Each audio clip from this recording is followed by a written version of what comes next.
मलकापूर उड्डाणपुलाच्या उर्वरित कामासाठी 35 कोटी रुपयांचा निधी मंजूर.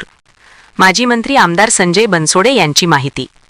शहरातील दिवसेंदिवस वाढणारी वाहतुकीची समस्या सोडवण्याकरिता माजी मंत्री आमदार संजय बनसोडे यांच्या प्रयत्नामुळे उदगीर तालुक्यातील अहमदपूर शिरूर ताजबंद उदगीर राष्ट्रीय महामार्ग 249 उदगीर वरण रस्त्यावर साखळी क्रमांक 1/200 मध्ये मलकापूर गावाजवळ 35 कोटी रुपयांचा उड्डाणपूल आमदार संजय बनसोडे यांनी मंजूर केला होता.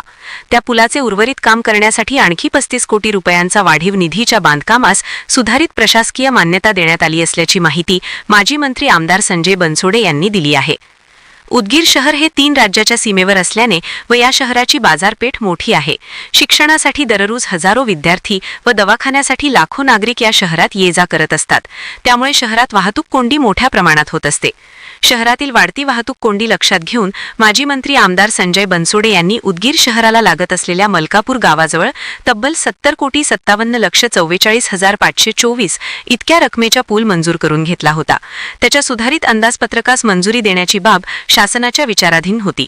त्यापैकी अगोदर पहिल्या टप्प्यात 35 कोटी रुपयांचे काम जवळपास झाले असून उर्वरित कामासाठी आणखीन वाढीव 35 कोटी रुपयांचा निधी शासनाच्या बांधकाम विभागाने मंजूर केला आहे. या उड्डाणपुलामुळे उदगीर शहरातील वाहतूक कोंडीची समस्या सुटणार असून येत्या काही महिन्यात या उड्डाणपुलावरून वाहतूक चालू होणार असल्याचे सांगण्यात येत आहे. सदर निधी मंजूर केल्याबद्दल राज्याचे मुख्यमंत्री देवेंद्र फडणवीस, उपमुख्यमंत्री एकनाथ शिंदे, उपमुख्यमंत्री सुनेत्रा पवार व सार्वजनिक बांधकाम मंत्री शिवेंद्रसिंहराजे भोसले यांचे माजी मंत्री आमदार संजय बनसोडे यांनी आभार व्यक्त केले आहेत. सदर उड्डाणपुलाला निधी मंजूर केल्याबद्दल आमदार संजय बनसोडे यांचे मतदारसंघातील जनतेने अभिनंदन करून आभार व्यक्त केले आहेत.